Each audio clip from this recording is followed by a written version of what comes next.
Welcome to another episode of The Breakdown, and this time around we've got a lot that we want to cover. We're going to be talking about the removal of tissues and water from Alberta courtrooms and the confusion and the back and forth that went on with that. We're going to be taking a look at the impact that the economic downturn has had on oil companies, particularly farmers, and a whole thing called orphan wells. And then we're going to be talking about the new notice of motion that a Calgary City Councillor has brought forward in order to try to either combat crime or maybe elevate his profile just before a civic election. It's time for The Breakdown.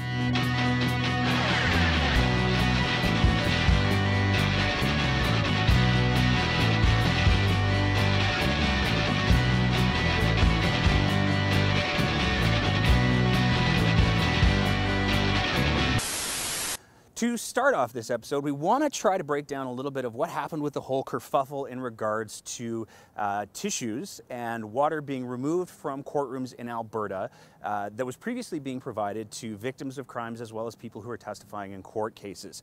Originally, the story broke when Global News came out and said that they've received word that all of the courtrooms across of Alberta had been instructed by Doug Schweitzer's department to remove tissues and water for people who are testifying in court. Obviously, people were very, very upset about this, and it blew up quite quickly. Doug Schweitzer quickly came around and said, no, that's not the case. That's not accurate. That's not what's happening. We're going to have all of that stuff for people who are testifying still. But didn't take very long after that people were starting to report that tissues and water had been removed from courtrooms. Now, Doug Schweitzer's official line is that it's water coolers that are being removed. People will still have access to water in the course of testifying in court. And he's backing this all up by saying that by removing all of these water coolers, the government will be saving about $50,000 per year. To put that in context, if the UCP government instead decided to shut down the Alberta War Room for one day, the $80,000 a day war room, not only would they be able to pay to make sure that victims of crimes, as well as people who are testifying to try to get the justice system moving along, have access to tissues and water, they'd have $30,000 still left over. That's just one day.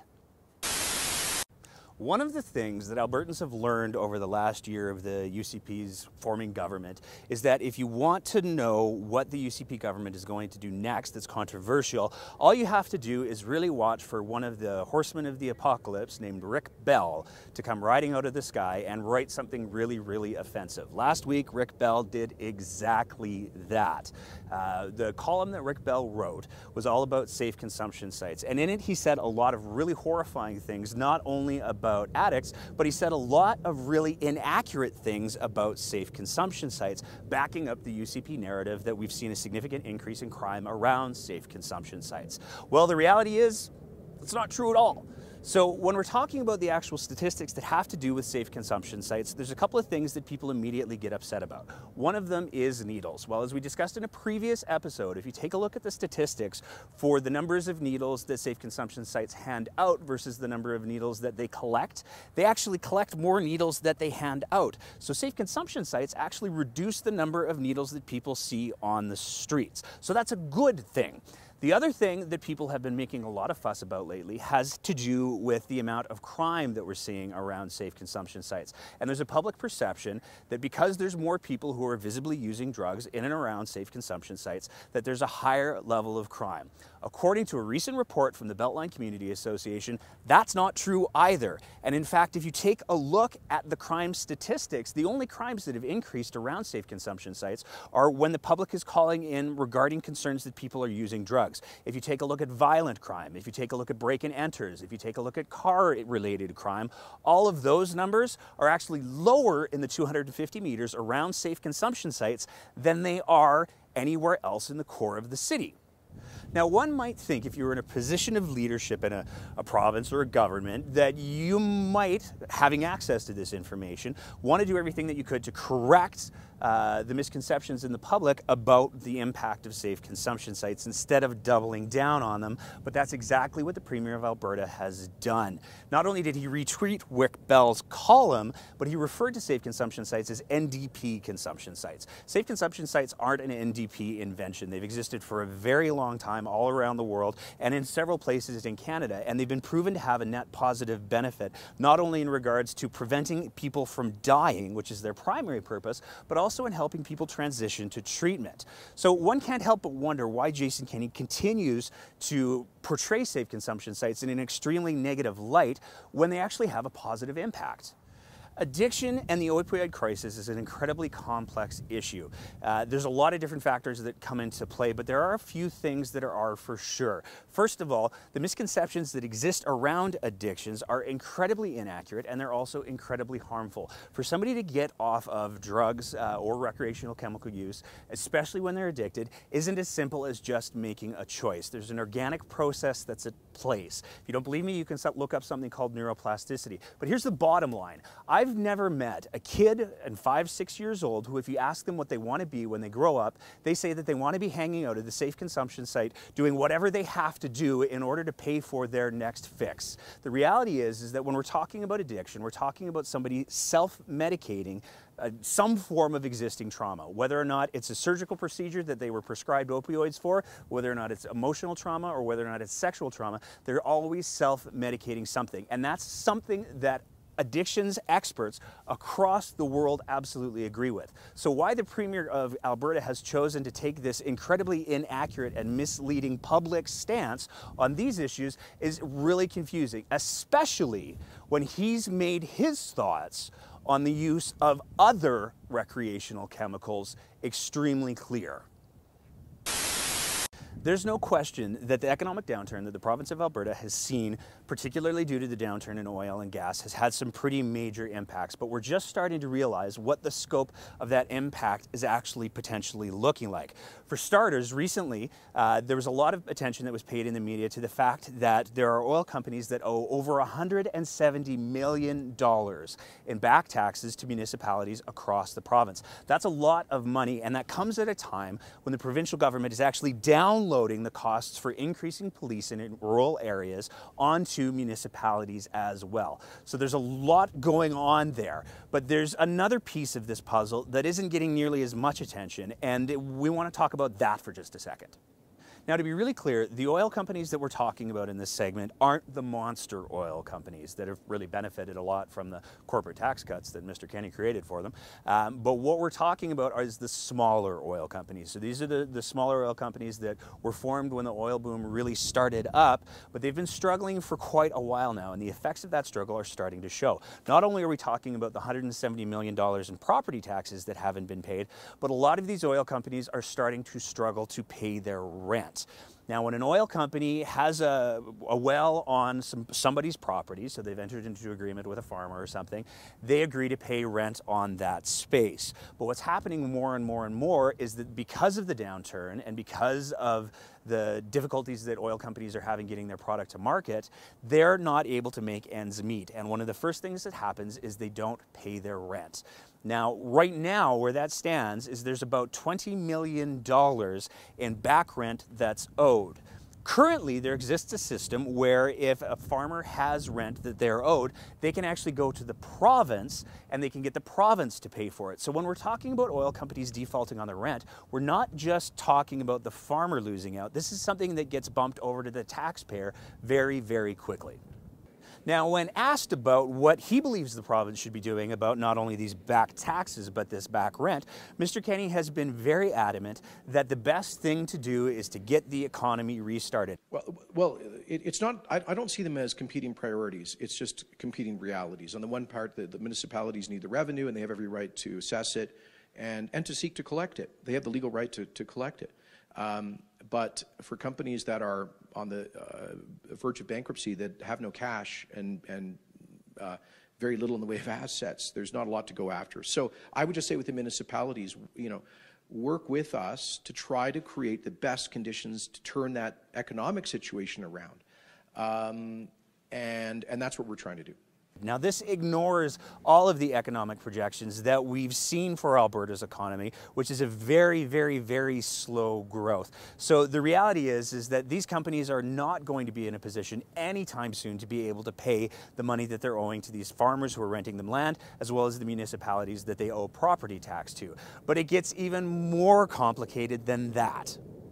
Because one of the things that happens when companies aren't able to pay their bills effectively is they declare bankruptcy. And it's not uncommon that the owner of a company will declare bankruptcy, get rid of the debt involved with that corporation, and then start up another corporation. So even if we do see an economic downturn, Mr. Kenney hasn't made any comments as to how he's going to address companies that ultimately go into bankruptcy. Because not only does it turn into a huge issue of lost funds associated with those bankrupt companies, but we have another big issue that comes into play when companies go bankrupt, and that's called orphan wells. So what an orphan well is when a company no longer has the money to keep that well going, they just walk away. Right now in the province of Alberta, the organization that's responsible for taking care of orphan wells has an inventory of about 3,000 wells that they're in the process of cleaning up.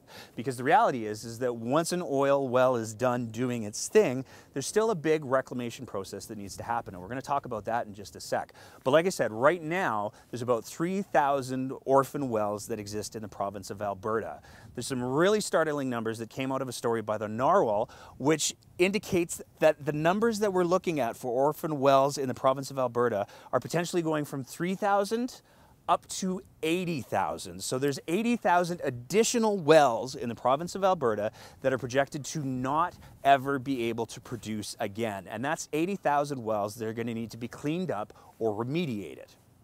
So there's a tremendous cost associated with these orphan wells. But even if we do clean them up, the reality is that with those companies being bankrupt, whether or not it's the provincial government that pays for it or it's the federal government that pays for it, at the end of the day, it's ultimately the taxpayer that's paying for it. So Alberta taxpayers are going to be responsible for cleaning up these wells that were done by companies that have since gone bankrupt. And there's a tremendous cost associated with that. But it gets even more complicated because when we start to talk about remediation, it turns out that process needs a lot of work as well. So it's important to realize that the standards for remediation actually vary quite a bit, and they're staggeringly lax. So one might like to think that in order for a well site to be declared remediated, they would have to undergo soil testing, on-site inspections, and all of that sort of thing. But the reality is that just doesn't happen anywhere near as much as it should. Now, again, we're not talking about the larger oil companies like the Cenovus's. There's a lot of major oil companies that do a great job of remediating their sites. But there are a lot of small companies that don't have the resources that those larger oil companies do have, and those are the ones, again, that we're talking about here today. So when we're talking about a well site being remediated effectively, that can vary tremendously.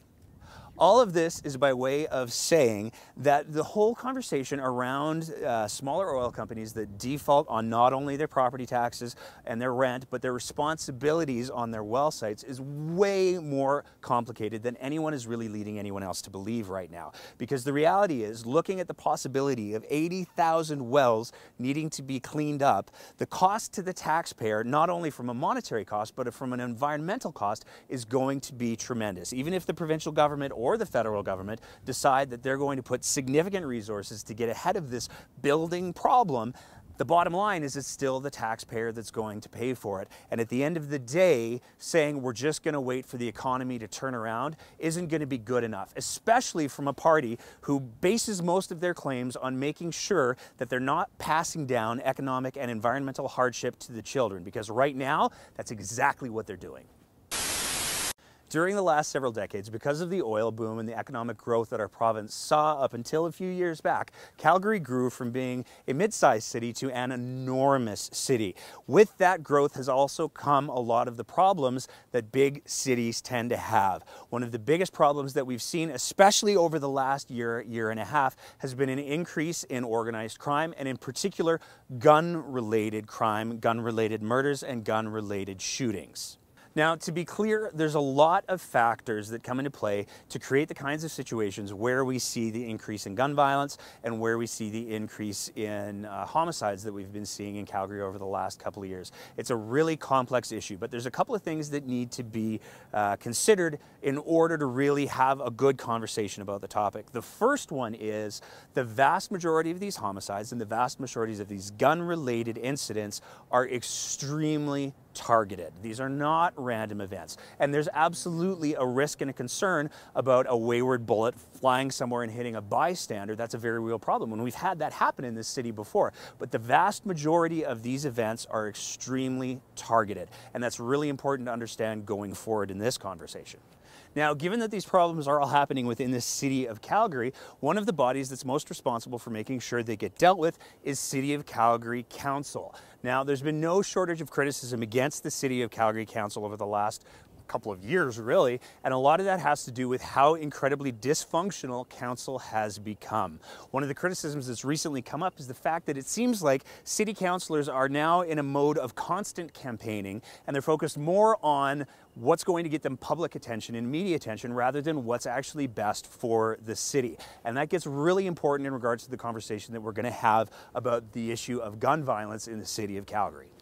So, problems with City Council aside, there is one councillor who has invested a lot of time and energy into trying to raise the alarm around this whole gun violence issue. That councillor is Ward 5 councillor George Chahal. And in fact, George Chahal recently introduced a notice of motion in committee calling for the organization of a task force designed specifically to take a look at the underlying causes of gun violence and come up with solutions to address them. Sounds like a great idea on its face, but it only just barely got voted out of committee, and taking a look at who voted against it is actually really important into understanding what's actually going on with this notice of motion in regards to building this committee. There were 3 councillors who voted against this task force being formed. And the biggest reason that these councillors gave was because it duplicates the work of the Calgary Police Commission. 2 of these councillors who voted against it actually sit on the Calgary Police Commission, so they're very intimately aware of the work that the Calgary Police Commission does. For those of you that don't know, the Calgary Police Commission is essentially the extension of City Council that oversees and guides the work that the Calgary Police Service does. So these guys know really, really well what that organization does, and they don't believe that it's appropriate to duplicate the services that the Calgary Police Commission already provides to Calgarians. The councillors that voted against it were, first of all, Councillor Jody Gondek, and she was very clear that she didn't believe that it was an appropriate use of taxpayers' money to duplicate the existing services of the Calgary Police Commission. Most surprisingly, though, Jeremy Farkas, who's probably one of the most fiscally conservative councillors that sits on City Council, also voted against it. Now, Jeremy Farkas also sits on the Calgary Police Commission, so he knows very, very well the work that the Calgary Police Commission does. Most tellingly, though, was 21-year Calgary Police veteran and City Councillor Sean Chu, who knows more than anybody what the Calgary Police Service does. He voted against it as well, believing again that it duplicated services. So the notice of motion did pass, and it's going to get voted on by City Council, but it didn't get support from the people who know best what the Calgary Police actually do. So while the task force idea didn't get the support from the people who know best what law enforcement is doing inside the City of Calgary right now, it did get some support from some pretty surprising places.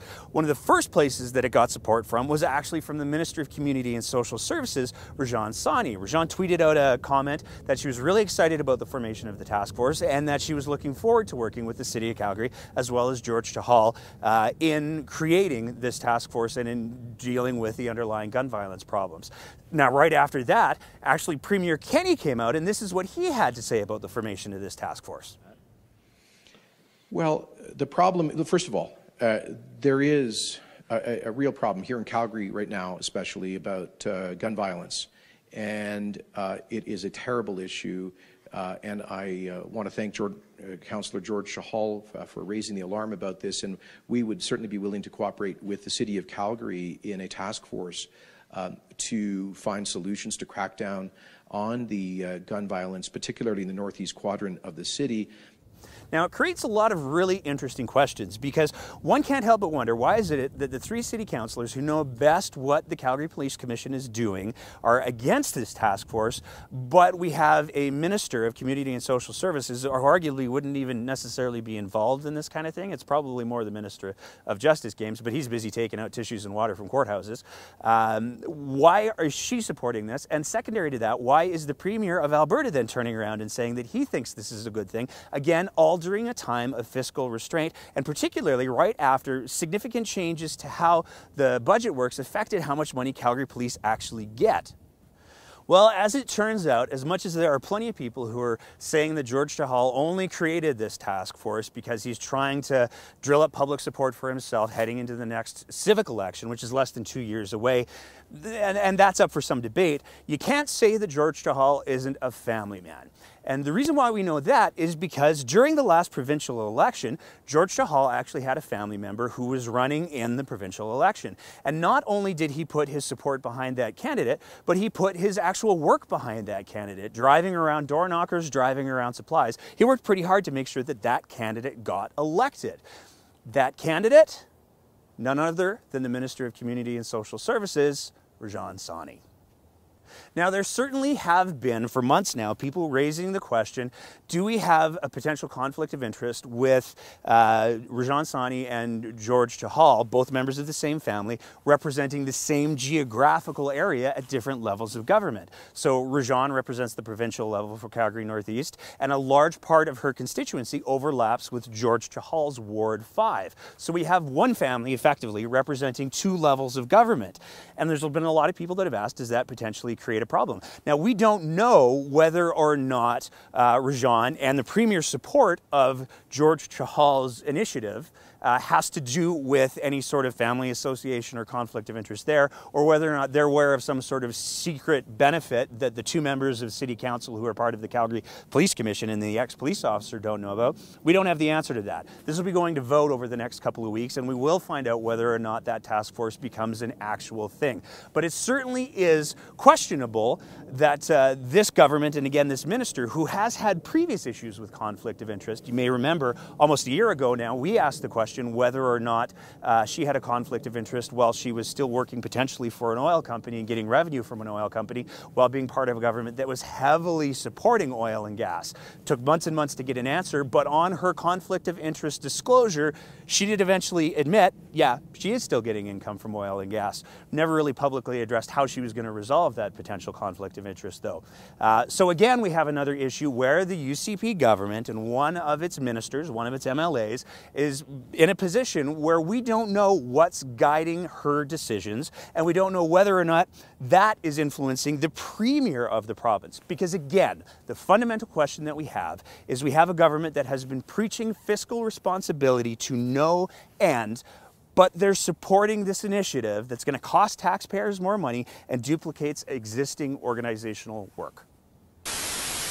So that's it for this edition of The Breakdown. We do want to just take a quick second to remind everybody that we are at this point a crowd-funded venture. So we want to continue trying to raise the bar for what it is that we're doing here. We want to continue trying to tell some stories and hold a little bit of, speak a little bit of truth to power. But in order to do the kind of stuff that we're wanting to do, we do need a little bit more support. So if you could please visit our Patreon account and consider becoming a regular supporter of The Breakdown. For the cost of just more than a cup of coffee, you can help us continue to do whatever it is that we're doing here so that we can continue to create the kind of content that we've been creating.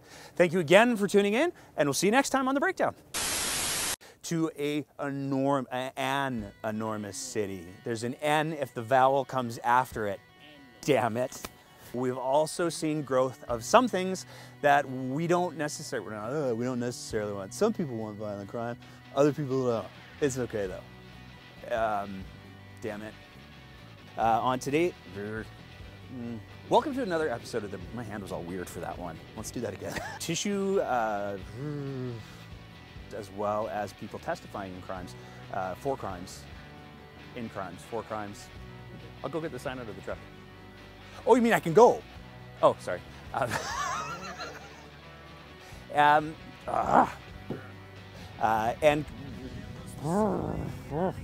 all of this is particularly confusing because, isn't there I was almost there. I need to realize that the scope is surrounding oil and gas, we're going to turn this whole bit into a song. Especially costs surrounding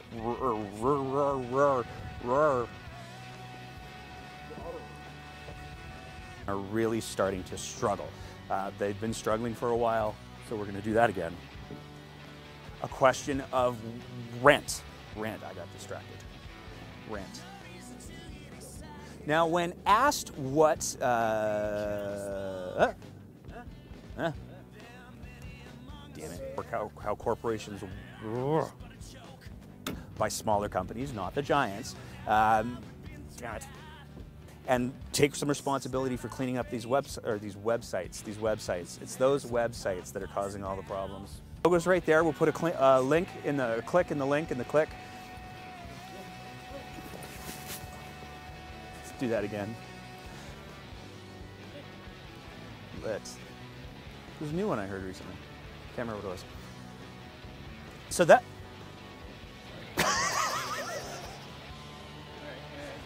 Let's do that again in a minute. But there's one part of the Victorian history that was a big failure, and I think that was the temperance movement that led to prohibition. Yeah, really just basically an attempt to legislate morality that ended up making criminals out of law-abiding citizens and made actual criminals rich.